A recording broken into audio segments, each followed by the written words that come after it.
de las etapas del desarrollo infantil. ¿Cómo es que nuestro proceso, ¿no? En estas diferentes etapas, cada uno de nosotros, pues, tiene en este caso diferentes avances, ¿no? Desde muy pequeños, desde que nacemos, hasta casi la adultez.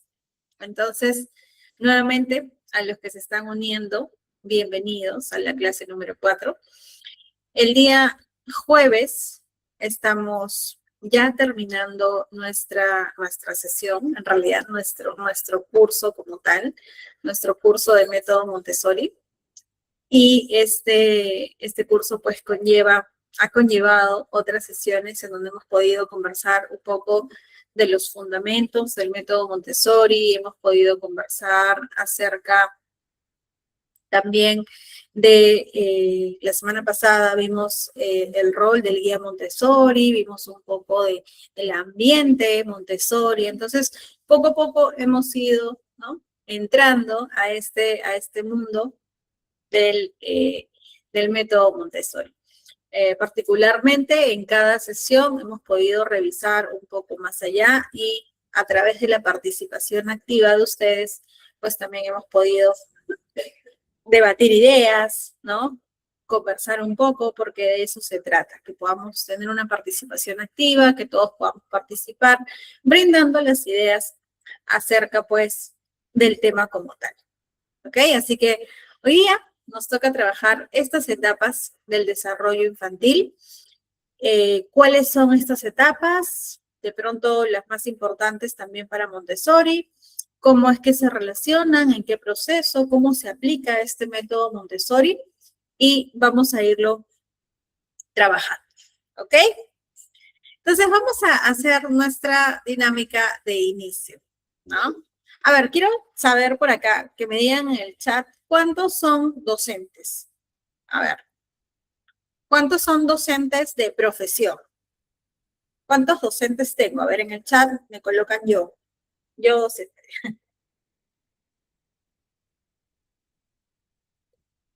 O sea, ¿cuántos son de la carrera de educación? ¿Cuántas personas tenemos? De pronto, Alba, Alexander, Angélica, Jessica, Fabricio. No sé si por ahí alguno es docente. ¿Ok? Ya, están por ahí, están por ahí. Supongo que sí están por ahí. Imaginemos, en todo caso, si de pronto no son docentes, imaginemos este caso, ¿ok? Es un caso simulado para aquellos que no son docentes. Vamos a imaginar que lo somos, ¿no? Si en el caso no lo fueran, ¿no? Tenemos este caso de un niño de 4 años que no quiere compartir un juguete y llora. Ok, Alba es docente, ok. Listo, acá está. Tengo una docente. Gracias, Alba. ¿Qué harías entonces como docente? De pronto para Alba y para los que están también conectados, podemos simular esta situación, ¿no? ¿Qué harían como docentes? Un niño de 4 años no quiere compartir un juguete y llora cuando se lo quitan, ¿ok? En el chat me van a colocar solamente una acción inmediata como docente, ¿no? Sin explicar mucho, solamente qué es lo que harían en ese momento. Niño de 4 años no quiere compartir un juguete y llora cuando se lo quita. ¿Qué podríamos hacer en el supuesto que fuésemos docentes? Y los que son docentes, ¿qué harían ustedes como docentes ante esta situación? A ver, los leo, los leo. ¿Qué es lo que podrían hacer como docentes en una situación un poco compleja, ¿no? Porque es un pequeño y está en una edad también un poco complicada. Pero, ¿qué harían ustedes?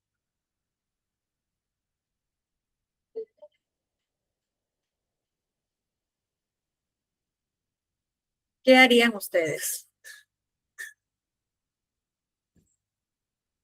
A ver.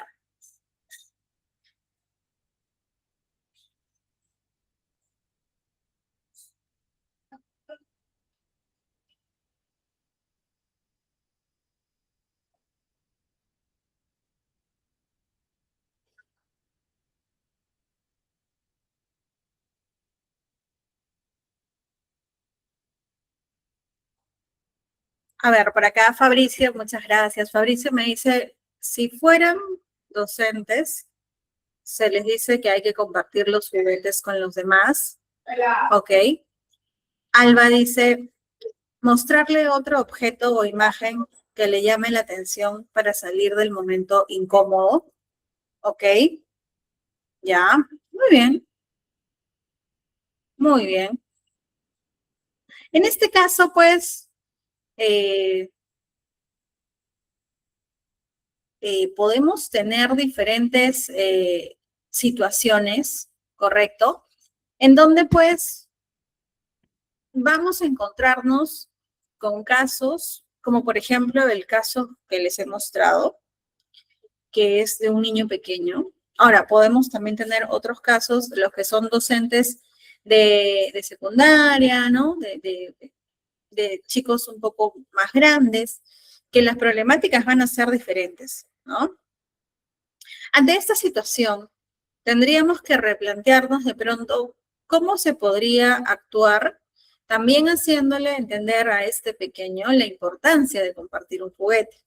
Recordemos que a la edad de 4 años, los niños están en una etapa de egocentrismo. Entonces, ellos piensan que todo es de ellos, ¿no? Y es por eso, ¿no?, que es muy importante como docentes trabajar esta parte y sobre todo, pues, manejarla en aula, ¿no?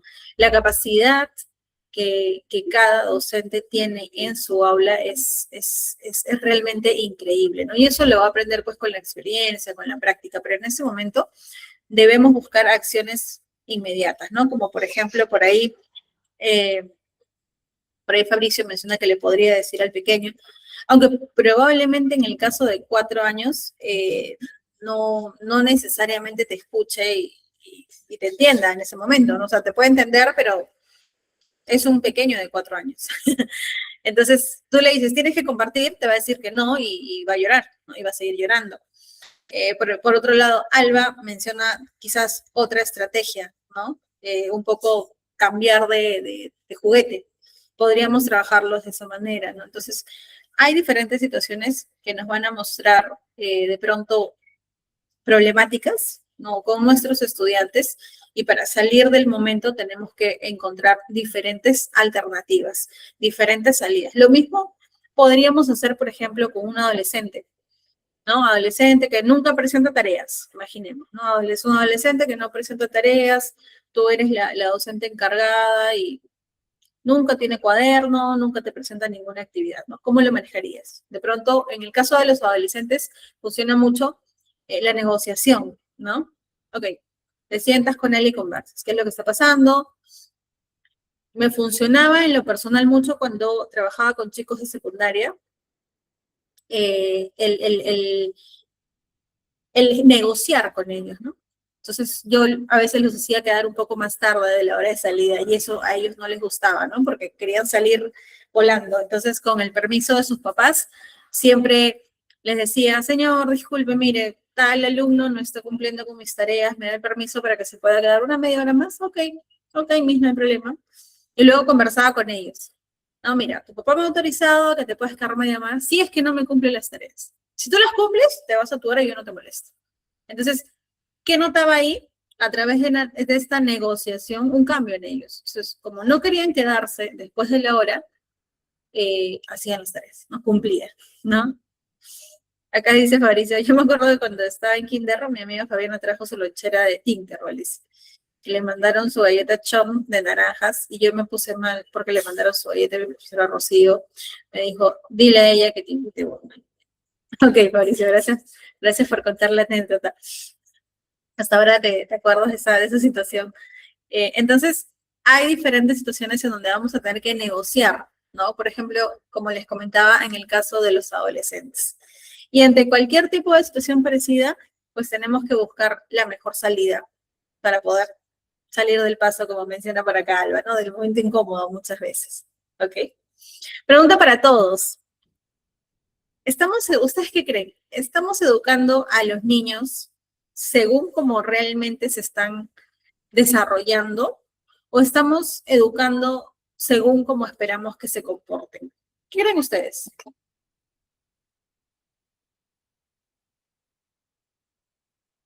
Estamos educando a los niños según cómo realmente se están desarrollando o según cómo esperamos que se comporten.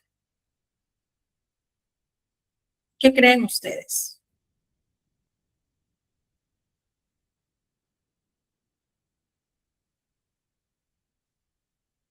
¿Educamos según el desarrollo o según lo que uno espera? Por así decirlo, ¿no? ¿Qué opinan ustedes? Vamos, los leo, los leo. Ya estamos con algunos más participantes que se están uniendo.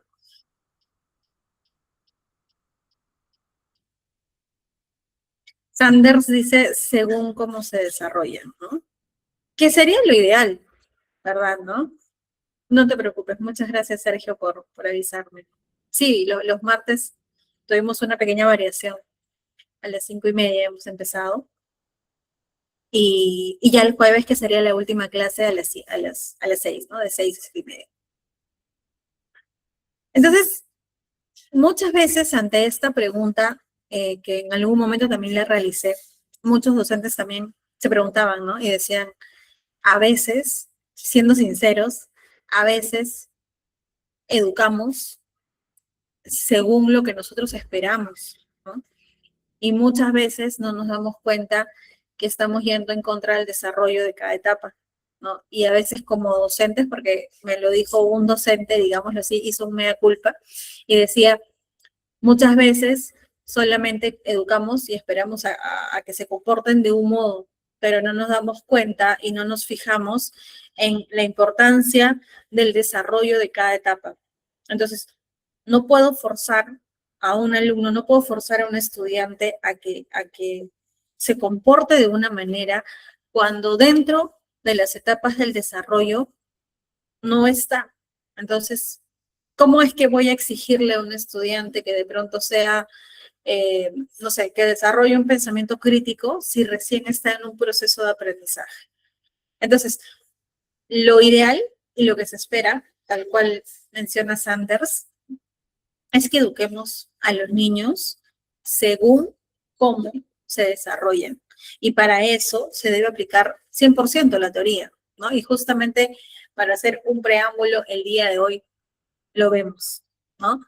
Lo vemos y lo vamos a ver, ¿no? Las etapas del desarrollo infantil, ¿no? Muchas veces educamos, dice Alba, según el desarrollo del niño, debido a su edad, estilo de vida, entorno educativo. Es lo que se espera, ¿no? Es lo que se espera. Sin embargo, todavía pues encontramos algunos docentes que lo hacen esperando a ver, ¿no? En la medida de la conducta y el comportamiento, o lo que se espera en este caso, ¿no? Imaginemos, ¿no? A ver, se espera que un adolescente ya tenga desarrollado el pensamiento crítico, ¿no? Que puede ser que algunos sí y puede ser que algunos no. Y recordemos que Montessori decía que cada niño, que cada estudiante tiene su propio ritmo de aprendizaje. Entonces, eso es algo que poco a poco se va a ir implementando y el respeto que debe existir entre el estudiante y el docente también, ¿no? Vamos a ver un video justamente hablando de los planos del desarrollo según Montessori. Permítanme unos minutos, voy a apagar la cámara porque a veces se pone un poco densa la señal.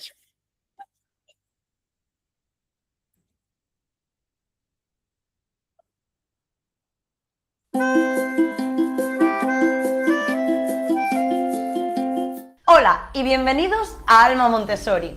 No sé si llevas poco o mucho tiempo en el canal, pero tenemos toda una serie de vídeos en la que cada uno de los vídeos explicamos de manera concreta y detallada cada uno de los periodos sensitivos que desarrolló María Montessori gracias a la observación que hizo de los niños y de los adolescentes. He querido crear este vídeo resumen o este vídeo introductorio a la serie de vídeos de los periodos sensitivos y este vídeo va a ser pues muy cortito y en el que te vamos a explicar todos los periodos sensitivos de manera súper resumida. Lo primero que te tengo que decir es ¿qué es eso de los periodos sensitivos. Los periodos sensitivos los creó y los desarrolló María Montessori gracias a la observación que hizo del desarrollo del niño. Van de los 0 a los 24 años y lo que los caracteriza es que en cada franja de edad que ella dividió, los niños tienen unas características comunes, tienen unos intereses determinados,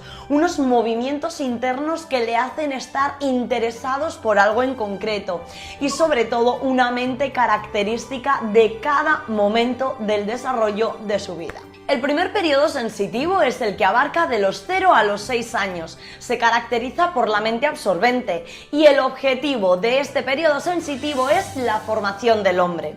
En este momento de su vida los niños quieren independencia física del adulto. Lo que quieren es ser independientes en cuanto a las acciones cotidianas de la vida. Y la frase que caracteriza este periodo sensitivo es ayúdame a hacerlo por mí mismo. El segundo periodo sensitivo es de los 6 a los 12 años. La mente que caracteriza este periodo sensitivo es la mente razonadora. Y el objetivo que tenemos dentro de este momento de sus vidas es el desarrollo del hombre. Y buscamos la independencia a nivel intelectual. Así que la frase que caracteriza este momento de sus vidas es ayúdame a pensar solo. El tercer periodo sensitivo va de los 12 a los 18 años. Se caracteriza por la mente humanística y el objetivo es lograr la independencia social del adulto. Por lo tanto, la frase que caracteriza este periodo es ayúdame a expresarme solo. Y el cuarto y el último periodo sensitivo va de los 18 a los 24 años. La mente es la mente especializada y lo que buscamos en este momento de nuestras vidas es la independencia económica del adulto. Por tanto, la frase que caracteriza este periodo de nuestras vidas es ayúdame a mantenerme solo. Espero que te haya gustado este vídeo inicial, este vídeo resumen, este vídeo introductorio a los periodos sensitivos. Si te ha gustado, compártelo, suscríbete, dale a la campanita para no perderte ninguno de los vídeos que subimos semana a semana en el canal y nos seguimos viendo por aquí para vivir, aprender y enseñar con Alma Montessori. Y bienvenidos a Alma Montessori. Bien, entonces hemos podido observar un poquito de este breve video, en donde habla de estas etapas sensitivas, ¿no? Según María Montessori. Y nos habla, pues, de unas etapas importantes. Sí, claro que sí, Sanders. A ver, voy a enviarles el link para que también lo puedan tener. Igual me parece que dentro de la... ¿no? Dentro de la plataforma, ustedes tienen acceso a las PPTs que yo estoy subiendo y que pues tienen, en este caso, la facilidad para poder verlo, ¿no? Si por ahí se anima. Ok, ahí lo he enviado al grupo también para que lo puedan revisar. Entonces, en el video vamos a observar un poquito de estas etapas, ¿no? Sensitivas, según María Montessori. Nos habla pues de esta primera etapa, ¿no? Desde los 0 hasta los 6 años, en donde se caracteriza porque el niño necesita hacer las cosas pues por sí solo. Ellos están tratando de ser autónomos, quieren hacer sus cosas solitos, todavía están en este proceso, ¿no? Y hay una frase que caracteriza, como menciona el video, ¿no? Ayúdame a hacerlo solo. Luego viene la siguiente etapa, que es de los 6 a los 12 años, en donde la frase principal que menciona en el video es, pues, el ayúdame a pensar solo, ¿no? Porque en esta etapa, digámoslo así, es donde poco a poco se va desarrollando, ¿no? El cerebro. Luego viene la etapa de los 12 hasta los 24, en donde se busca ya la capacidad de gestionar, ¿no? De poder trabajar nuestras emociones, ¿no? Y la frase es, ayúdame a expresarme sola. Y luego la última etapa de los 18 a los 24, ¿no? Que se caracteriza pues ya por la frase de, ayúdame a mantenerme sola. ¿Ok? Bien. Entonces, vamos a definir primero lo que es el desarrollo infantil, ¿no? Como tal, como su nombre lo dice, es un proceso por el que pasamos absolutamente todos, ¿no? Un proceso dinámico porque está en constante movimiento y multidimensional, ¿no? Y es un proceso porque se van a ir transformando diferentes estructuras en nuestro cerebro, en nuestro cuerpo, ¿no? A nivel biológico, a nivel cognitivo, estamos hablando del pensamiento, a nivel emocional, a nivel social, ¿no? Desde que nacemos hasta la adolescencia, ¿ok? Este proceso, que es el desarrollo infantil, no ocurre en este caso de forma separada, ¿ok? Este proceso ocurre a través de tres factores importantes. Los genéticos, que nos habla acerca de la maduración propia del ser humano, los ambientales, ¿no? Y por eso es muy importante aquí el contexto en el cual se desarrolla la persona, es decir, las experiencias que pueda tener. Un niño, por ejemplo, que se desarrolla en un ambiente donde va a estar motivado el aprendizaje, donde tiene factores que van a permitir que ayude a su aprendizaje como tal, a consolidar su aprendizaje, va a ser un niño que a nivel ambiental va a tener las oportunidades, ¿no? Por ejemplo, ¿no? Un niño que tiene estimulación temprana, que sus papás y sus mamás, perdón, papá y mamá están junto con él, ¿no? Tiene un proceso de adaptación mucho más sencillo, a diferencia de pronto de un niño de la misma edad que no tiene esas oportunidades. Entonces, la valla de aprendizaje es bastante diferencial, ¿no? Los factores culturales que son parte del contexto. Entonces, desde la psicología del desarrollo, el niño es un sujeto activo, ¿ok? Que busca y construye su conocimiento a través de la interacción con su entorno, ¿no? Lo decía Bandura, ¿no? El aprendizaje se da a través de la experiencia. Aprendemos experimentando, ¿no? Aprendemos interactuando con nuestro entorno. ¿Cuáles son los principios fundamentales dentro del desarrollo? Hay algunas características universales, ¿no? A ver, dice Sergio, antes de pasar, un niño que hace pataletas es parte de su aprendizaje. Está más relacionado, Sergio, al ámbito emocional, porque un niño que hace berrinches o pataletas es porque ha llegado a un punto de frustración, ¿no? Es más, los adultos, porque no me van a dejar mentir, los adultos también hacen pataletas, ¿no? También cuando nos molestamos, a veces, ¿no? Nos descontrolamos. ¿Y esto con qué tiene que ver? Con la gestión de emociones. En el caso de los niños, es parte de su crecimiento, parte de su aprendizaje, como dice Sergio. ¿Por qué? Porque están recién aprendiendo a generar en este caso, a gestionar sus emociones. Fabricio me dice, ¿hacer pataletas es portarse mal? No es portarse mal, porque recordemos que los niños que hacen berrinche, por así decirlo, o pataletas, son niños que están pasando por un proceso de aprendizaje de frustración. Entonces, un niño pequeñito de 3, 4, 5 años, hasta 6, digamos así, no sabe gestionar sus emociones. Está en el proceso de aprendizaje. ¿Cómo demuestran en este caso, cómo sacan este manejo de emociones? Otra vez, a través del berrinche, a través de las pataletas, ¿no? Que poco a poco tiene que ir regulándose, ¿no? En el caso de los adultos, a veces no gestionan las emociones, ¿no? Por ejemplo, gritan, insultan, rompen cosas, tiran cosas, ¿no? Imaginen, eso es producto de un adulto que no ha sabido regular sus emociones desde pequeño, ¿no? Bien. Entonces, el desarrollo humano, de manera general, tiene características universales, ¿no? Es continuo, porque el desarrollo es acumulativo. Es decir, a lo largo de nuestra vida vamos a ir, en este caso, acumulando información, acumulando conocimiento, y finalmente, pues, hasta llegar a la cúspide, ¿no? De nuestro aprendizaje. Es secuencial porque hay un orden, ¿no? Si observamos, nos acordamos del primer video que hemos visto, hay ciertos, digamos, rangos, ¿no? Ahora, hay un orden, ¿no? Por ejemplo, gatear antes de caminar.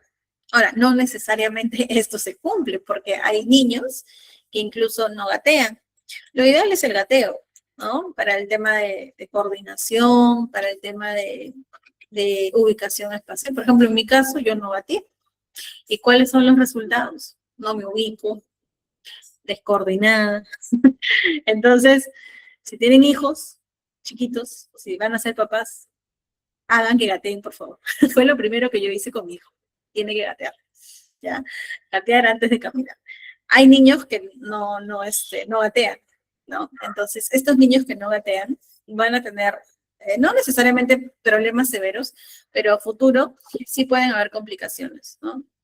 Claro, ejemplo, por ejemplo, les comento de mi caso, ¿no? Yo no me ubico, por ejemplo, para ir a un sitio, no sé, me dan una dirección, tengo que ver la manera de ubicarme bien, o si voy por segunda vez, tampoco me ubico mucho, entonces no hay ubicación especial, no hay coordinación mano-pie, entonces sí es muy importante que se cumplan estas etapas dentro del desarrollo, ¿no? Hay una diferenciación en cada rango de desarrollo. ¿Por qué? Porque paso a paso y poco a poco las habilidades se van a volver más complejas, ¿no? Vamos a ir desarrollando habilidades más complejas a lo largo de nuestro desarrollo. Hay una integración entre estas áreas porque todas las áreas en general se van a ir desarrollando, ¿ok? Plasticidad, ¿no? Es la capacidad que tiene el cerebro para modificarse ante la experiencia, ¿no? Y acá podríamos mencionar la neuroplasticidad. Y esto tiene que ver, pues, con la capacidad que tiene nuestro propio cerebro para generar también nuevas hormonas, perdón, nuevas neuronas a través del aprendizaje, ¿ok? Ahora, pregunta para todos. ¿Qué ocurre cuando el sistema educativo no respeta estos principios? ¿Qué es lo que pasa? Fabricio me dice, cuando tuve 8 años en el colegio, me agarró la mano para escribir. Quizás para ayudarte, Fabricio, quizás para de pronto manejar un poco el apresamiento. Hay muchos docentes que lo hacen, ¿no? Una forma de ayuda. Pregunta, ¿qué ocurre cuando el sistema educativo no respeta estos principios de los cuales estamos hablando? Cuéntenme, a ver, los leo. ¿Qué pasa si el sistema educativo no respeta estas características que son universales dentro del desarrollo humano?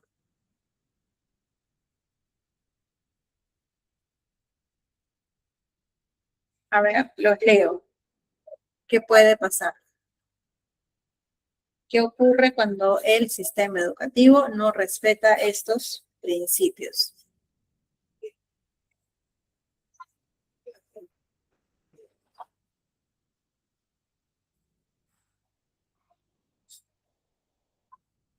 A ver, los leo, vamos. Participación activa, chicos. Ya nos falta una clasecita nada más, ya nos falta una, ya acabamos. Y ya terminamos el curso Montessori, ya pueden tener su certificado.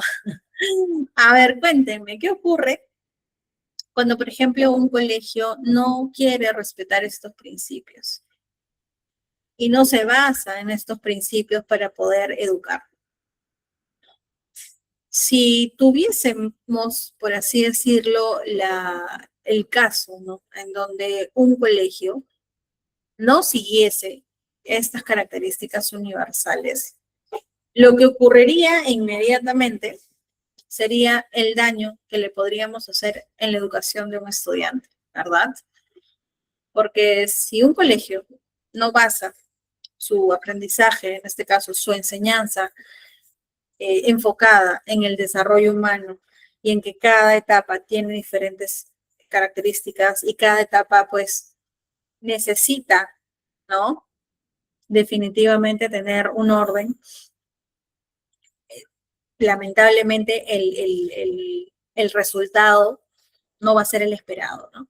Empieza un desorden tanto en el estudiante como en los padres de familia, correcto, Sanders. Entonces, hay que tener muy en cuenta que el sistema educativo tiene que estar enfocado en el desarrollo humano. Entonces, yo no puedo enseñarle a un estudiante de quinto de secundaria lo mismo que yo le enseño a un estudiante de primer año. Es imposible, ¿no? Porque están en etapas diferentes. ¿Ok? Vamos a ver primero algunos enfoques teóricos de este desarrollo, ¿no? Alba dice, puede ocasionar una desorganización, un déficit cognitivo del niño, ¿no? Efectivamente, porque le estoy enseñando algo que él no está preparado para aprender. Su capacidad se limita por la falta de habilidad, ya sea motora, lenguaje, comunicación, ¿no? A ver, Fabricio me dice, ¿por qué en primaria se enseña biología y en secundaria física y química, ya que estas materias son molestas? Bueno, va a depender mucho de la currícula, ¿no? En educación básica regular no suelen enseñar biología. Ya lo hacen, en este caso, pues, a nivel secundario, ¿no? Ahora, va a depender mucho de los colegios. Colegios privados pueden tener la opción de colocar los cursos de acuerdo a su, digámoslo así, a su enfoque, ¿no? Hay colegios que ya a partir de sexto de primaria les ponen diferentes otros cursos que deberían llevar en secundaria, pero como son colegios privados, va a depender mucho del enfoque, ¿no? ¿Cuáles son los enfoques teóricos que en este caso podemos encontrar dentro del desarrollo? Primero, o el más conocido es el de Jean Piaget, ¿no? Jean Piaget habla de que el conocimiento lo vamos a construir a través de procesos que son de asimilación y de acomodación, ¿no? Vygotsky, por otro lado, habla acerca de la importancia del contexto social y cómo en este caso, y cómo el adulto interviene en este proceso, ¿no? Erickson hablaba que el desarrollo del aprendizaje se da a través de las crisis emocionales. Y por otro lado, Montessori, que nos dice que el niño tiene de por sí, de forma natural, una tendencia al aprendizaje autónomo, ¿no? Entonces, vamos a encontrar diferentes enfoques que nos van a permitir, pues, conocer un poquito más acerca de cómo es que el desarrollo se va dando, cuáles son estas etapas, ¿ok? Vamos con la primera etapa, ¿no? La primera etapa, que la hemos dividido un poquito desde los 0 a los 3 años, ¿no? Entonces, el desarrollo a nivel neuropsicológico es una etapa clave, porque en esta etapa los niños, pues, empiezan a generar un periodo de crecimiento y aprendizaje cerebral, ¿no? Hay una sinaptogénesis. En este caso, cuando hablamos de una sinaptogénesis, hablamos de la formación de las conexiones neuronales, ¿no? Y esto nos permite trabajar las funciones cognitivas, las funciones emocionales y las funciones motoras. Entonces, esta primera etapa es clave, ¿no? ¿Qué nos dice la neuropsicología, no? La neuropsicología nos dice que en esta etapa se pueden sentar bases para trabajar la regulación emocional, la atención y la memoria temprana, ¿no? Ahora, pregunta, ¿cómo es que impacta un ambiente poco estimulante dentro del desarrollo cerebral? Como les mencionaba al principio, ¿no? Imaginemos un pequeño de 2 años. Vamos a poner este caso, 2 años, ¿ok? Tiene a papá y a mamá juntos. Digamos que a mamá más tiempo con él. Va a estimulación temprana, en casa siempre refuerzan lo que aprende, tiene juguetes estimulantes, tiene cuentos, siempre le están hablando, tiene 2 años. Y por otro lado, un niño de la misma edad, con 2 años, que no va a estimulación, papá, mamá a veces están, a veces no, se cría con la abuela, lo ven en la noche, no hay mucha comunicación, casi no le hablan, le ponen tele, ¿no? ¿Qué pasa con estos 2 niños que tienen la misma edad pero sin embargo el ambiente diferente. En el caso del primero, que es un niño que tiene la posibilidad, ¿no?, de tener un ambiente estimulante, sus conexiones a nivel neuronal van a ir aumentando día tras día, ¿no? Porque hay una sinaptogénesis.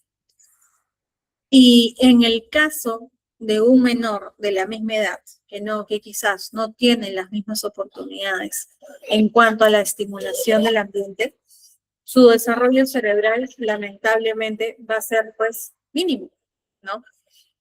Y esto sucede porque no hemos encontrado pues un ambiente estimulante. En esta etapa, la parte de estimulación es sumamente importante. ¿Y quién es la primera persona que genera este ambiente? ¿O quiénes son las primeras personas que generan este ambiente? Los padres, ¿no? Por eso, en esta etapa, el trabajo principal es de los papás. ¿Ok? Dentro del desarrollo cognitivo, ya en la misma etapa en la que estamos, Piaget decía que el niño pasa por una etapa sensorial motora. Y él decía que el aprendizaje, o en este caso el conocimiento, se va a construir a partir de cómo el niño interactúa con su entorno, ¿no? El pensamiento en esta etapa no es simbólico, ¿ok? Es mucho más práctico, es mucho basado en lo que hacen. Ellos aprenden haciendo. Entonces, el niño, para Piaget, aprende explorando, repitiendo conductas, ensayo-error, ¿no? Lo hago, me equivoco, lo vuelvo a hacer, ¿ok? Entonces, lo que decía Piaget es eso, ¿no? Que el niño aprende haciendo, aprende a través de la exploración. Veamos un video acerca de, un pequeño introductorio de las 4 etapas, pero no según María Montessori, sino según Jean Piaget. Vamos a ver.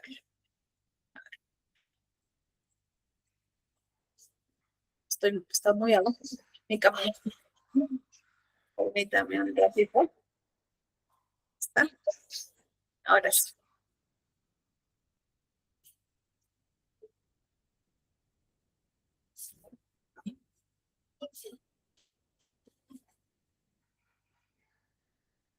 ¿Alguna vez te has preguntado cómo aprenden los niños? ¿Por qué piensan de manera diferente a los adultos? Un hombre llamado Jean Piaget dedicó su vida a responder estas preguntas. Hoy te explicaré su famosa teoría del desarrollo cognitivo en una historia sencilla y fascinante. Jean Piaget, un psicólogo suizo, notó que los niños no solo saben menos que los adultos, sino que piensan de una forma completamente distinta. Entonces, decidió estudiar cómo cambia el pensamiento a medida que crecemos. Las 4 etapas del desarrollo. Etapa sensoriomotora, 0 a 2 años, los bebés aprenden a través de sus sentidos y acciones. Desarrollan la permanencia del objeto, entender que algo sigue existiendo, aunque no lo vean. Imagina a un bebé jugando con un peluche. Si escondemos el peluche, el bebé cree que ha desaparecido, hasta que, un día, aprende que los objetos siguen existiendo, aunque no los vea. Este es su primer gran avance. Etapa preoperacional, 2 a 7 años los niños comienzan a usar el lenguaje y el pensamiento simbólico, pero todavía tienen dificultades para ver el punto de vista de los demás, esto es el egocentrismo. Ahora, tenemos a una niña dibujando. Su mundo está lleno de imaginación, pero aún le cuesta entender el punto de vista de los demás. Si tapamos una torre de bloques desde su lado, creerá que tú tampoco la ves, el egocentrismo infantil en acción. Etapa de las operaciones concretas, 7 a 11 años desarrollan habilidades de pensamiento lógico sobre objetos y eventos concretos, como la conservación de la cantidad y la clasificación. Aquí, los niños empiezan a entender conceptos como la conservación. Si tenemos 2 vasos con la misma cantidad de agua y vertemos uno en un vaso más alto y delgado, un niño más pequeño pensará que hay más agua, pero a esta edad ya sabrán que el volumen no cambia. Etapa de las operaciones formales, 11 años en adelante pueden razonar de manera abstracta y resolver problemas complejos utilizando el pensamiento hipotético deductivo. Finalmente, los adolescentes pueden pensar de manera abstracta y resolver problemas complejos. Ahora pueden imaginar futuros posibles, teorizar y pensar en conceptos como la justicia y la ética. Gracias a Piaget, entendemos mejor cómo aprenden los niños y cómo debemos enseñarles según su edad. Su teoría revolucionó la educación y la psicología infantil. Así que la próxima vez que veas a un niño jugar, recuerda, está construyendo su propia forma de entender el mundo. Si te gustó esta historia, dale like y suscríbete. Bien, entonces hemos observado un pequeño video de cómo Piaget, ¿no?, relaciona, en este caso, mejor dicho, ¿no?, clasifica, ¿no? Clasifica las etapas, según los estudios, según lo que él pudo investigar, ¿ok? Ahora, ¿cómo esta teoría de Jean Piaget está relacionada con el método Montessori, ¿no? Coinciden mucho, de hecho, con lo que decía María Montessori, porque Montessori también nos decía eso, ¿no? Decía que el niño construye de manera activa su aprendizaje a través de la acción, ¿no? Entonces, ambos autores destacan mucho la importancia de poder interactuar con tu entorno, ¿no? Ambos tienen sus etapas de desarrollo. Montessori me parece que las divide en 4 y Piaget las divide un poco más. Y ambos valoran mucho el aprendizaje por descubrimiento, ¿no? Piaget, entonces, lo que hace es describir este desarrollo, ¿no? Mientras que Montessori, por otro lado, busca proponer cómo podemos educar en base a este desarrollo, ¿no? En el desarrollo emocional y el apego, seguimos en la etapa 1, no se olviden, la de 0 a 3 años. Ya hablamos un poco acerca de una teoría importante, que es la teoría del apego de John Bowlby, ¿ok? Y él nos dice que el niño va a establecer con las personas que lo cuidan, pueden ser sus padres, abuelos, tíos, quienes sean sus cuidadores, establece este desarrollo emocional y es importante para su desarrollo, tanto emocional como social. El apego seguro, ¿no? Bowlby nos habla justamente de este apego seguro y cómo es importante para los niños. Un apego seguro va a hacer que el niño pueda explorar su entorno con mucha confianza, pueda mantener una adecuada regulación emocional y a futuro sus relaciones van a ser bastante saludables, ¿ok?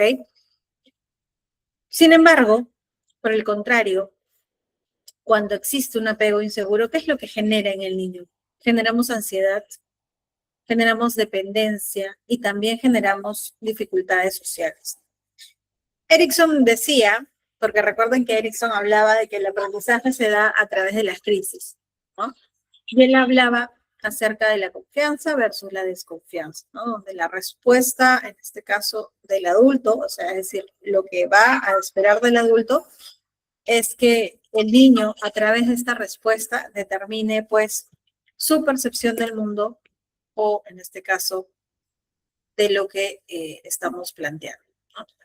Activar la cámara un ratito.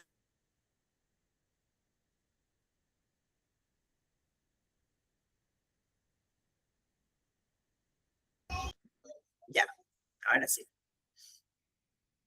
Continuamos entonces. Ya vimos el desarrollo emocional y ahora viene el desarrollo del lenguaje, ¿no? El lenguaje, en este caso, en esta etapa, se va a desarrollar de manera progresiva, ¿no? Y está influenciado por cómo el niño interactúa.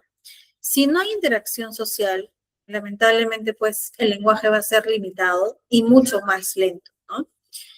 Y acá entra Vygotsky, ¿no? Vygotsky nos dice que el lenguaje en los niños no es solo un medio de comunicación, ¿no? Sino también es la herramienta en donde los niños construyen su pensamiento, ¿no?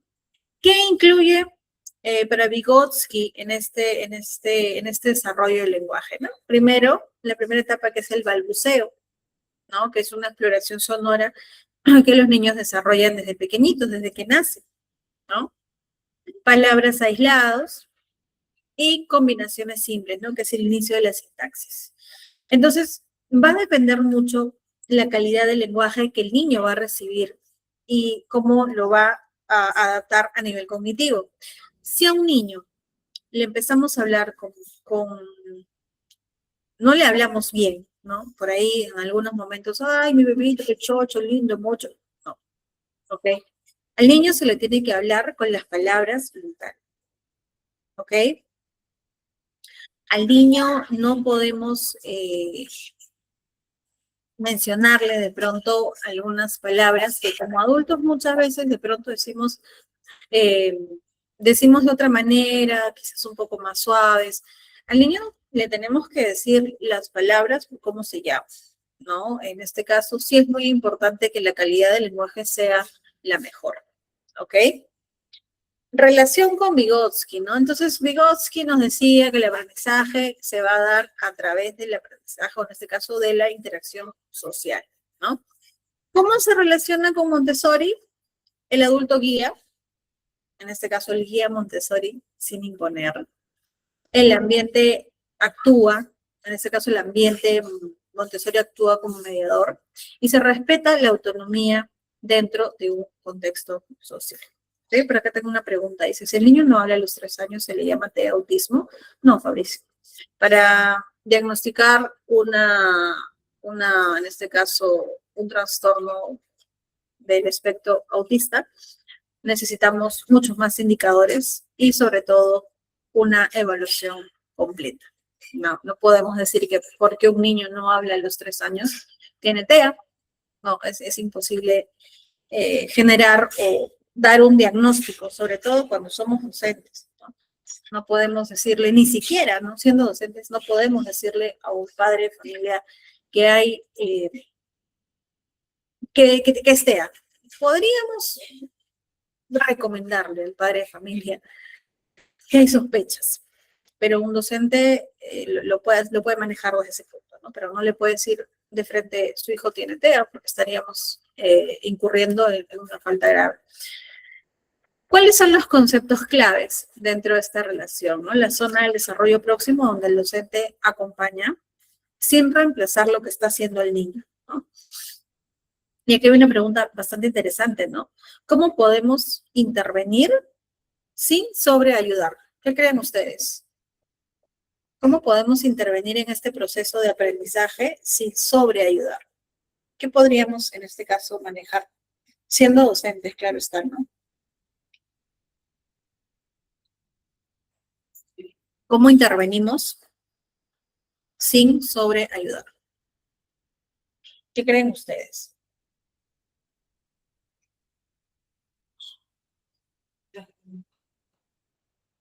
¿Cómo intervenir sin sobreayudar? ¿Qué creen ustedes, chicos? A ver, los leo, los leo. Los leo. Han participado poco, ¿ah? Hoy día sí han estado un poco callados. A ver, por ahí, voy a escoger voluntarios. ¿Quién está por acá? A ver, de pronto Marlene, Micaela, Jessica, Fabiola, por ahí. ¿Cómo podríamos hacer una intervención, en este caso, ¿no?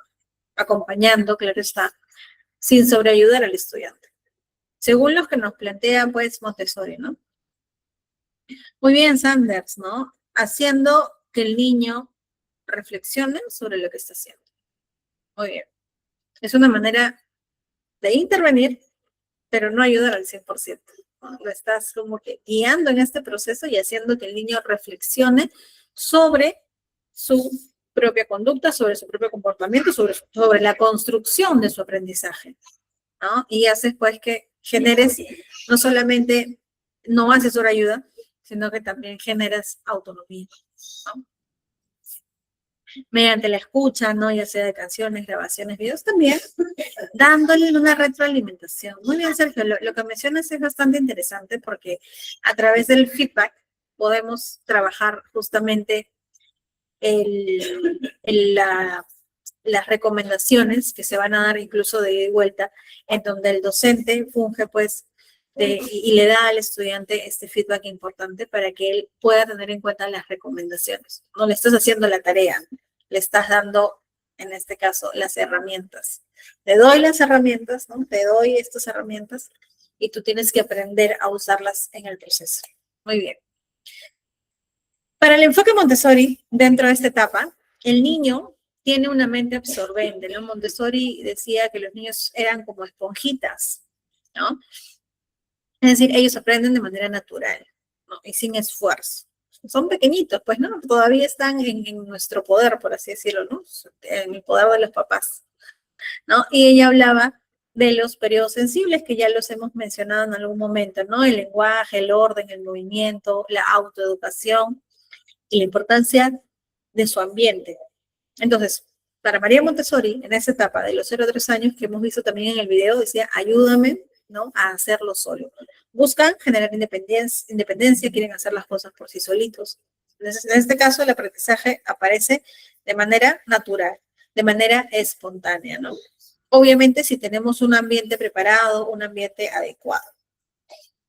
Luego viene la etapa 2, ¿no? En esa etapa 2, que es de los 3 a 6 años, dentro del desarrollo cognitivo, ya el niño entra en un pensamiento preoperacional, ¿no? Ya acá hay un lenguaje mucho más estructurado, ya hay un pensamiento más simbólico, ya hay un raciocinio mucho mayor al de la etapa 1, ¿ok?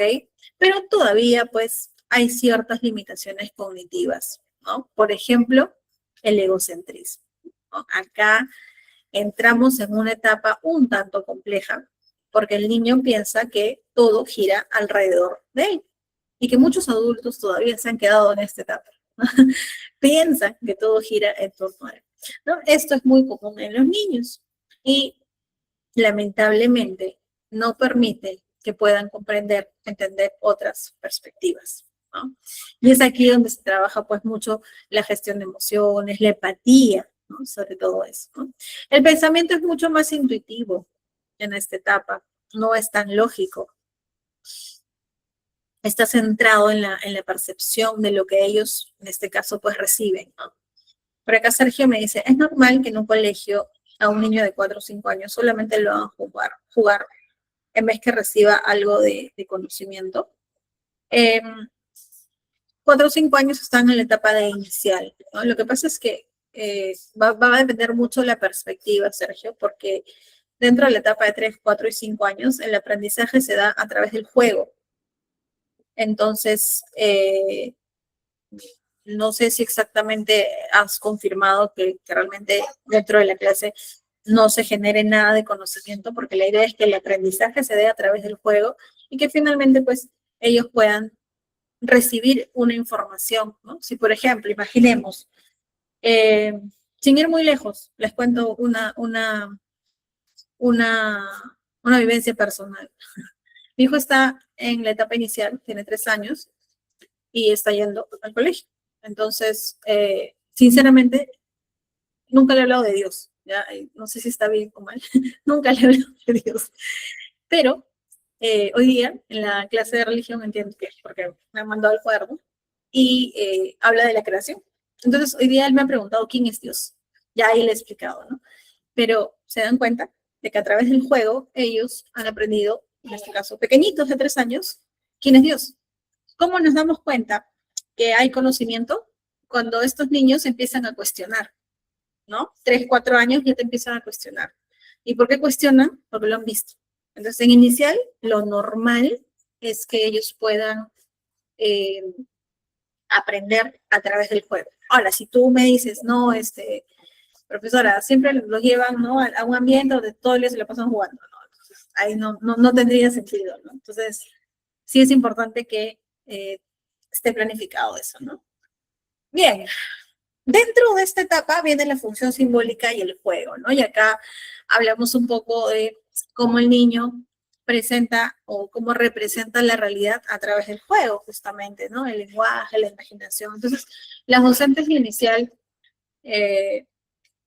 buscan que a través del juego, que era justo lo que estaba mencionando, los niños aprendan, los niños empiecen a cuestionarse.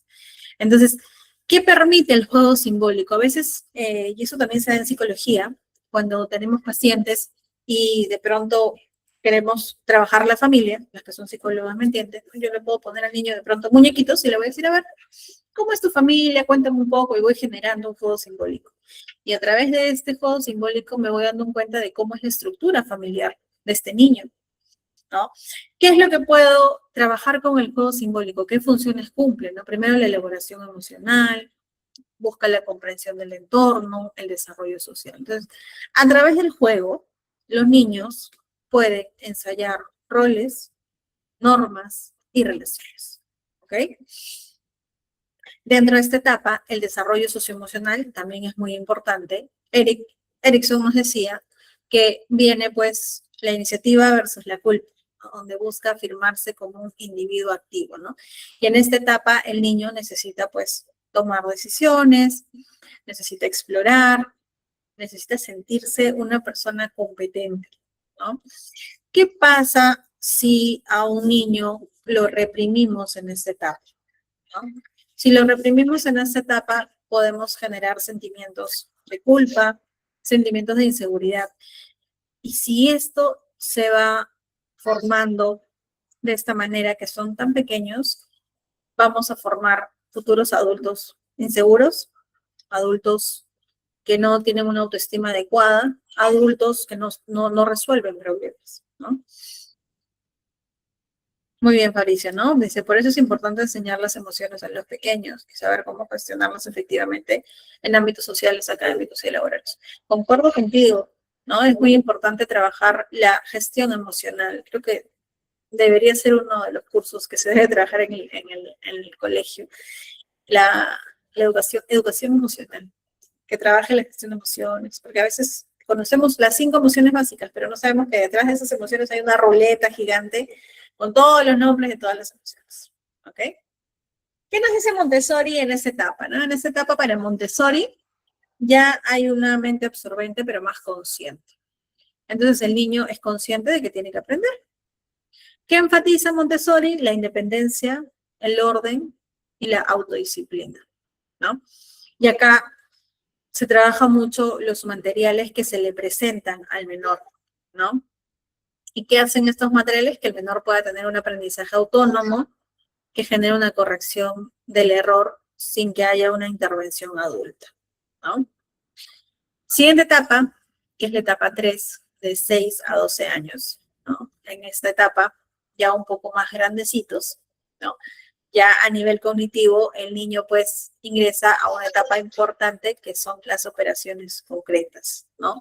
Donde va a desarrollar habilidades ya de pensamiento lógico que va a aplicar ya en situaciones reales, ¿no? ¿Qué es lo que logra en esta etapa estos niños, ¿no? De 6 a 12? Logran conservación, pueden aprender en este caso la parte de clasificación y la seriación. Sin embargo, todavía el pensamiento abstracto no está al 100% desarrollado, ¿no? A nivel de funciones ejecutivas, en esta etapa los niños desarrollan pues la planificación, el control inhibitorio, la flexibilidad cognitiva. Y son importantes para el rendimiento académico, ¿no? La parte del aprendizaje de lo que aprenden en el colegio y la capacidad de poder regularse ellos mismos, ¿no? A nivel de desarrollo social, acá los niños pues, o en este caso, el grupo al que pertenece cobra mucha importancia, ¿no? Porque acá, en esta etapa, de 6 a 12, es donde se forma la identidad y se va formando la autoestima, ¿no? Y es acá donde los niños comienzan, pues, a compararse con otros, ¿no? Ah, mira, él sí sabe más, él sabe más que yo, ¿no? Él se viste así, ¿no? Entonces va a empezar a compararse y es aquí fundamental el trabajo en casa, los papás, y con los docentes, ¿no? Sabemos que Montessori decía que no podemos comparar a los niños, ¿no? Interioriza normas sociales y también desarrolla el sentido de la justicia, ¿ok? ¿Qué nos dice Montessori en esta etapa? Montessori pues decía que los niños empiezan un poco la educación cósmica, ¿no? Que lo que buscan es que el niño comprenda el mundo como un sistema interconectado, ¿no? Y es donde el niño acá empieza a buscar su curiosidad intelectual, su investigación de manera autónoma y el pensamiento se vuelve mucho más global.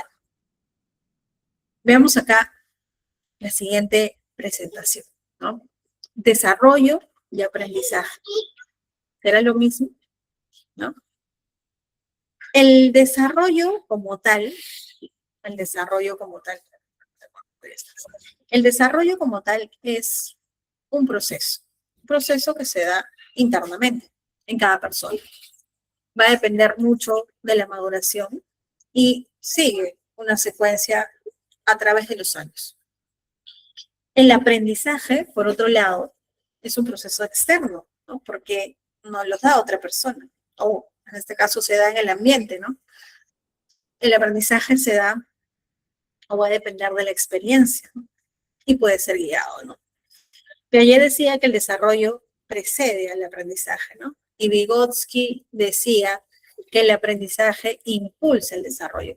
¿Qué hace Montessori? Montessori integra las dos posturas, la de Piaget y la de Vygotsky, y dice que el desarrollo guía el aprendizaje, pero es el ambiente, es el contexto quien lo potencia. ¿Ok? Sabemos, y lo hemos visto en las otras sesiones, que la observación en el método de Montessori es la herramienta del docente. Es la principal herramienta que tiene el docente para trabajar esta metodología, ¿no? Una de las cualidades, valga la redundancia, que debe tener un docente es la capacidad de observación, ¿no? O sea, en verdad, el docente es aquel que tiene un tercer ojo, ¿no? Porque está pendiente de absolutamente un salón, un aula entera, ¿no? Y con este tercer ojo puede ver, pues, las necesidades reales, puede detectar los periodos sensibles de cada niño, puede también entender los intereses, ¿no? De cada uno de los pequeños. La observación tiene que ser sistémica, tiene que ser objetiva y sin juicio, ¿no? No podemos decir, este niño, ¿no? Ya lo ves a un menor de pronto y dice, o puedes decir, no, este niño me parece que tiene TDAH, imagínense, es un ejemplo. Y ya lo vas mirando y lo vas mirando, pero ya no desde este juicio importante como docente, sino como más subjetivo, ¿no? Entonces, sí es muy importante saber que como docentes debemos trabajar y comprender estas conductas de acuerdo al contexto en el que estamos. ¿Ok? El desarrollo de la concentración en esta etapa. ¿Qué es lo que pasa en esta etapa de concentración? La concentración se va a construir de manera progresiva, ¿no? Los niños, porque son tan pequeños todavía, están en una etapa de poco a poco generar esta concentración, se va a generar pues poco a poco, ¿no? Requiere interés, es decir, que haya motivación y libertad, ¿no? Montessori nos hablaba de esta libertad con límites también. Se va a fortalecer con la repetición. O sea, cada vez que un niño vuelva a hacer, repita acciones, ¿no? Y lo haga 1, 2, 3, 4, 5 veces, va a permitir que su desarrollo sea mucho mayor y por ende su aprendizaje también. ¿Qué pasa cuando encontramos niños concentrados? ¿No? Cuando hay niños concentrados, vamos a desarrollar la autodisciplina, ¿no? Vamos a encontrar pequeños que son capaces de organizar su pensamiento y también pequeños que son capaces de regular su conducta poco a poco. Obviamente, de acuerdo a la etapa en la que se encuentren, ¿no? No le vamos a pedir a un niño de 0 a 3 años que regule su conducta porque recién está en proceso.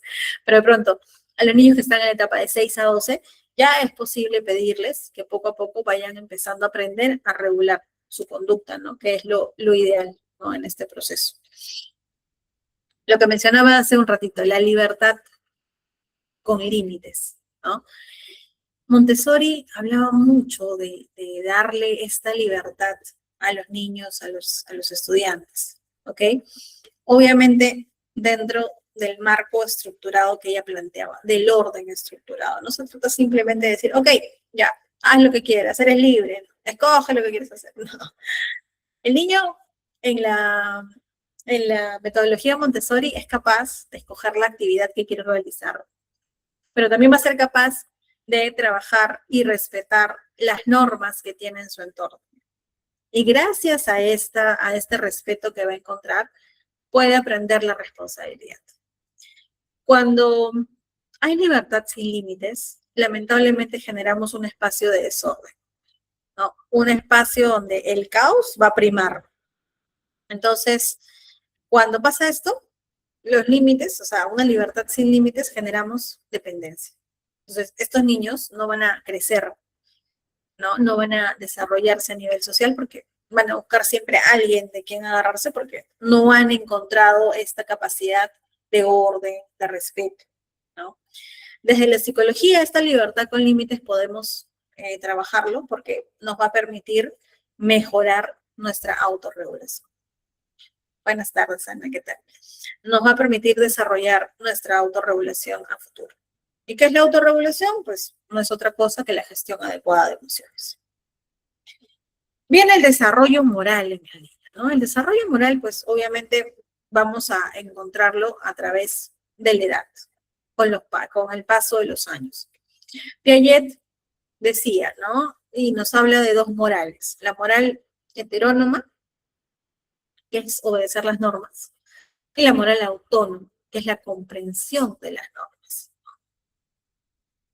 ¿Qué decía Montessori? Montessori decía que el niño tiene que tener la capacidad de comprender ese sentido de las normas y que no solamente las obedezca, ¿no? O sea, Montessori lo relacionaba más con la moral autónoma, ¿no? Que comprenda las normas y que, o sea, mejor dicho, que no solamente tenga la norma ahí y la obedezca, sino que la comprenda y en base a eso pueda respetarlas. ¿Ok? Pregunta, ¿educamos para obedecer o para comprender? ¿Qué creen ustedes?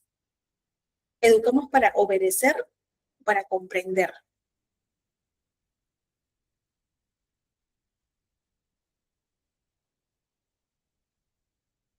¿Qué creen ustedes?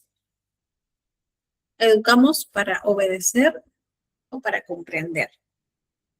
Para comprender, ¿no? Muy bien. Lo tienen claro, efectivamente. Lo que hacemos como docentes,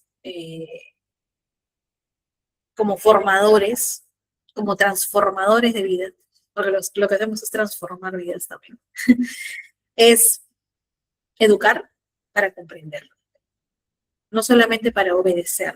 Estamos aquí para respetar las normas a través de la comprensión. Y eso es lo más importante. Y es ahí donde se forma la moral en los niños. ¿Y qué tenemos a futuro? Pues adultos responsables y moralmente comprometidos con la sociedad. El juego, tan importante el juego, ¿no? Los niños empiezan a desarrollar el juego a partir del año, 2 años. Y es la principal actividad que tiene un niño y que cumple funciones importantísimas dentro de su desarrollo. Por ejemplo, ¿no? A nivel cognitivo, a nivel social, a nivel emocional. Vygotsky decía que el juego genera una zona de desarrollo próxima, mientras que Montessori nos hablaba de que el niño reemplaza este concepto del juego, ¿no? Mejor dicho, para Montessori, ella lo llama trabajo, ¿no? Y reemplaza el concepto del juego, pero en teoría, pues, cumple la misma función. Si nos damos cuenta, Montessori tenía mucha influencia de Erikson, de Vygotsky y de Piaget. Si por ahí siguen más interesados en el tema, lean mucho a Piaget, lean mucho a Vygotsky y a Erikson, que están muy relacionados con la influencia que tuvo Montessori en su momento, ¿no? El desarrollo de la voluntad, ¿no? Acá Montessori plantea que la voluntad se construye a través de la elección que tienen los menores, la repetición y la concentración, ¿no?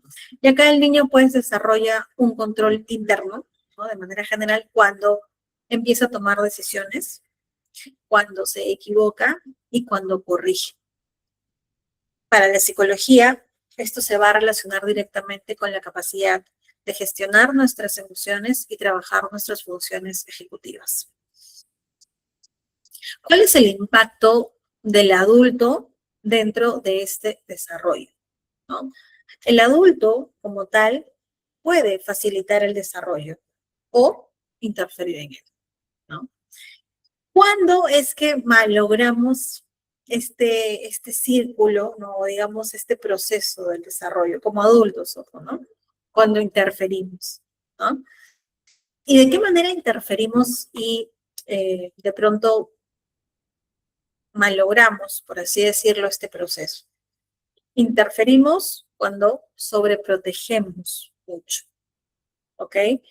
En este caso, pues, los papás, ¿no? Los padres, cuando hay mucha sobreprotección, ¿no? Y lo entiendo, porque también soy mamá y cuesta, ¿no? Cuesta dejar que tu hijo empiece a tener autonomía, a veces cuesta soltar, pero como adultos también debemos entender que es un proceso y es un desarrollo.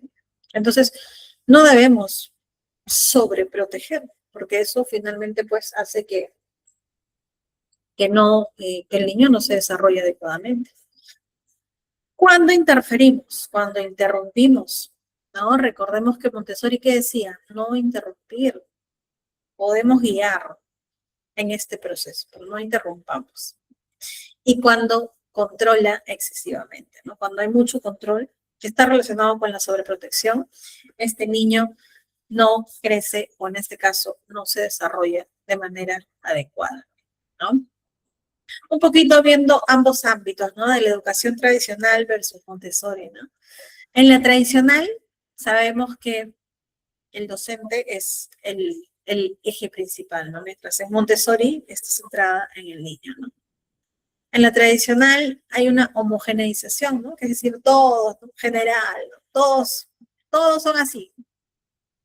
En cambio, en Montessori es individual, ¿no? El respeto, porque cada niño es único, ¿no? Hay una evaluación estandarizada en la educación tradicional, mientras que en Montessori es una evaluación más cualitativa, ¿no?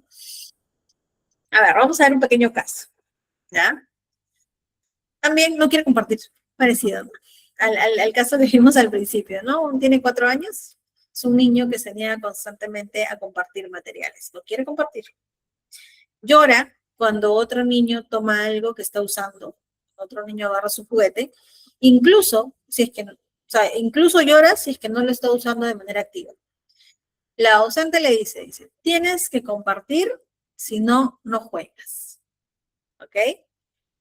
Un poquito del análisis, ¿no? Jean Piaget habla, ¿no? Del egocentrismo, de este tipo de pensamiento, el niño piensa que todo es para él, ¿no? Erikson hablaba de la etapa de iniciativa versus la culpa, y Montessori nos dice que este niño de 4 años recién está desarrollando el concepto de propiedad y de control, ¿no? Podemos de pronto hacernos algunas preguntas, ¿no? Por ejemplo, ¿será adecuado exigir que compartan a esa edad?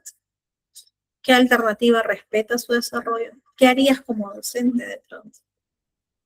¿Qué creen ustedes? A ver. En este caso, cuando vemos a un niño que recién, según lo que nos dice Montessori, que recién está en este proceso, que recién está en esta etapa de saber lo que significa compartir, lo adecuado es acompañarlo, ¿no? En este proceso, enseñándole de manera activa, no condicionándolo, ¿no? Porque la docente lo que le dice es, tienes que compartir, si no, no juegas. Tú, el niño, ya lo estás condicionando, lo estás forzando. Entonces, cuando forzamos, lamentablemente, pues, no vamos a encontrar resultados. Este niño probablemente se va a quedar en blanco y va a seguir llorando, ¿no? No va a querer compartir. Tendemos a intervenir demasiado, dice, eso merma la autonomía. Correcto, Nidia, ¿no? Tendemos, los adultos, tanto padres como a veces docentes, intervienen. Entonces, Montessori nos dice lo contrario. Hay que intervenir solamente cuando es necesario o cuando el niño lo requiere, ¿no? En este caso, ¿será adecuado, según Montessori, exigir que comparta esta edad? Para Montessori, no es adecuado, ¿no? Tal cual, porque los niños están aún desarrollando la noción. Ahora, no quiere decir esto que le voy a permitir al niño de 4 años que siga sin compartir o que, ¿no? La idea es encontrar estrategias con este niño, ¿no? Buscar la manera de que poco a poco entienda el concepto de compartir, ¿no? Y eso se va generando a través del aprendizaje activo también, ¿no? Dice, está bien que para darle los juguetes a nadie, está bien que para darle, dice, los juguetes a nadie porque se pelean entre ellos. Podría ser una estrategia. Sin embargo, cuando hay ese tipo de dificultades, tenemos que poco a poco ir entrando, ¿no? De pronto, en un primer, digamos, si, imaginemos que esta fuese la primera vez, poco a poco vamos entrando, ¿no?, en la mente de este niño. Quizás en una primera oportunidad le decimos, ok, no te preocupes, toma tu juguete, pero sí es importante que aprendas a compartir. Día a día, día a día. ¿Ok? Esto es un proceso. Dice, quise decir, está bien no darle los juguetes a nadie. También es una opción. De hecho, en los nidos los niños no llevan juguetes, ¿no? Pero en este caso está relacionado a materiales. O sea, por ejemplo, un lápiz, ¿no? Dice, y si quieren compartir cuadernos como ayuda, puede realizar una pataleta. Es que los niños a la edad de 4 años están en un proceso también de aprendizaje y de gestión emocional. Entonces, es bastante común que puedan hacer una pataleta, un berrinche por un tema de frustración. Y es ahí donde pues se actúa desde, digamos, la comprensión, de validar las emociones del menor, ya un poco más entrando al área de psicología, ¿no? Validamos las emociones, es complicado, no es una tarea fácil. No sé si hay docentes en inicial, ¿no?, de preescolar, 3, 4, 5 años. Es una tarea bastante compleja, ¿no? Sin embargo, es parte del proceso, ¿no? Y es justamente lo que nos decía Montessori. Debemos respetar el proceso de cada niño, ¿ok? Y como reflexión final, ¿no?, hay que encontrar que el desarrollo infantil requiere comprensión profunda, ¿no? Antes de pasar acá. No, ninguna, Fabricio. Un berrinche o una pataleta es exactamente lo mismo, ¿no?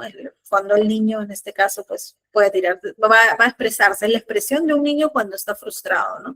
Que puede romper algo, puede tirarse al piso, puede simplemente llorar, ¿no? Entonces va a depender en este caso. Ambos significan exactamente lo mismo. ¿Cuál es la reflexión final del tema de hoy? ¿No? El desarrollo infantil requiere una comprensión profunda, ¿no? Desde una mirada, incluso, ¿no?, lo que hemos visto hasta ahorita solamente lo hemos visto de 6 a 12, ¿no? Pero también tenemos la etapa que hemos visto de 12 a 24, ¿no? Entonces, mucha comprensión a través de la parte teórica, ¿no? Sensibilidad pedagógica. Los docentes son los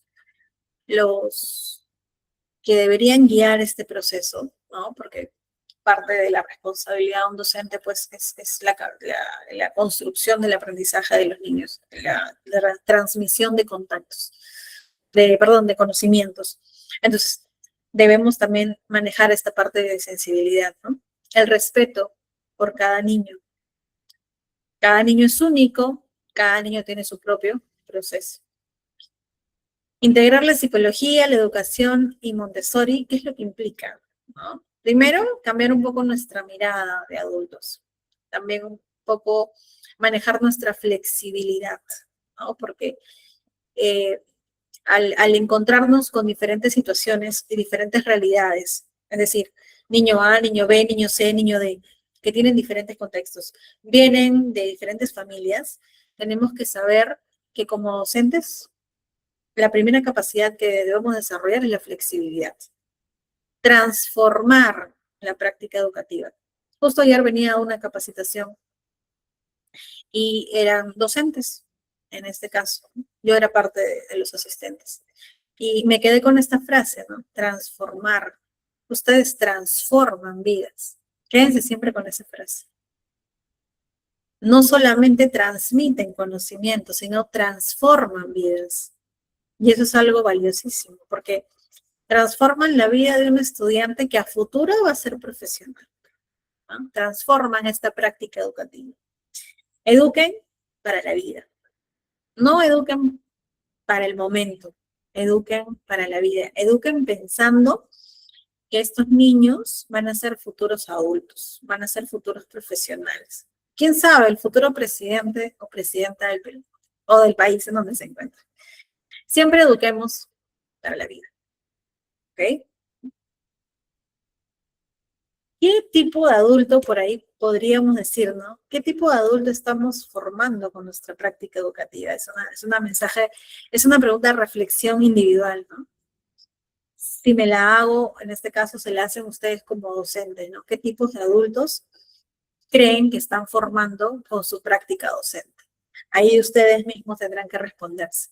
Ah, estoy formando adultos empáticos, adultos que respetan el ambiente, adultos que más adelante estoy segurísima que se van a llevar, ¿no? Este mensaje. Entonces, es muy importante también que dentro de nuestra práctica docente seamos recordados por hacer un buen trabajo. No seamos recordados por ser aquel docente terriblemente malo, sino ser aquel docente que dejó huella, ¿no? En esta etapa de formación. Por ahí en algún momento, en alguna sesión, vimos un poco de a qué docente recordabas, ¿no? A qué docente recordabas en tu proceso de educación, ¿no? Y muchos mencionaban a sus docentes de colegio. Entonces, sean esos docentes que ustedes también recuerdan, ¿no? Esos docentes con los que nos quedamos, ¿no? Porque dejaron huella en nuestra vida. ¿Ok? Entonces, no sé si es que hay alguna duda, alguna consulta antes ya de pasar a la última parte, estimados participantes. Dudas, preguntas, consultas. ¿Alguien por ahí tiene alguna duda, tiene alguna consulta? Si está todo claro, ¿ok? Si está todo claro, ya estaríamos pues dando por terminada nuestra sesión el día de hoy. De hecho, nos queda todavía una última sesión que es el día jueves a las 6, ya el jueves sí lo manejamos a las 6 de la tarde, de 6 a 7:30, y esa sería pues la última sesión que vamos a trabajar. Espero de todo corazón que cada sesión haya podido calar un poquito en ustedes y sobre todo recuerden siempre, ¿no? Y los invito, como mencionó Melissa al principio, ya supongo que les estará informando también acerca de la importancia del certificado, ¿no? El certificado que les brinda ITEC y que pueden también, pues, potenciar su CV, ¿no? De eso se trata. Muchas gracias, Micaela. Entonces, conmigo será hasta el jueves. Espero que la información que hemos recibido hoy día haya sido para ustedes enriquecedora. Muchas gracias, Melissa. Te doy el pase. Muchas gracias a todos. Buenas tardes.